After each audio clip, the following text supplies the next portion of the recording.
ಕೊರಿಯಾದ ಪ್ರಾಚೀನ ಕಾಲದಲ್ಲಿ ರಾಜ ಯುನ್ಹೋ ಮತ್ತು ರಾಣಿ ಹ್ಯುನ್ಸ್ ನಡುವೆ ಒಂದು ಅಮೋಘ ಪ್ರೀತಿಯ ಕಥೆ ನಡೆಯುತ್ತಿತ್ತು. ರಾಜ ಯುನ್ಹೋ ಶಕ್ತಿಶಾಲಿ ಮತ್ತು ಕಾರ್ಯನಿರತನು, ಆದರೆ ಅವನ ಹೃದಯದಲ್ಲಿ ಅವನ ಪ್ರಜೆಗಳೊಂದಿಗೆ ಯಾರೂ ಪ್ರೀತಿಯನ್ನು ಹಂಚಿಕೊಳ್ಳಲು ಆಗಮಿಸಿದಂತಾಗಿತ್ತು.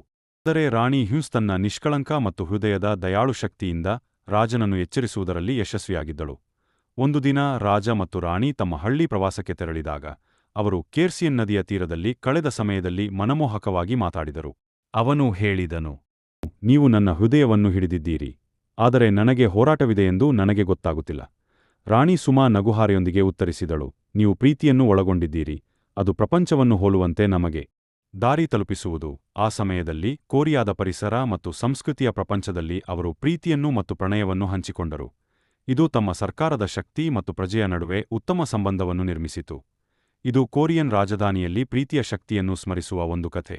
ಅದು ಕಾಲಗಳನ್ನು ದಾಟಿ ಅನೇಕ ದಶಕಗಳಿಂದ ಹೇಳಲಾಗುತ್ತದೆ.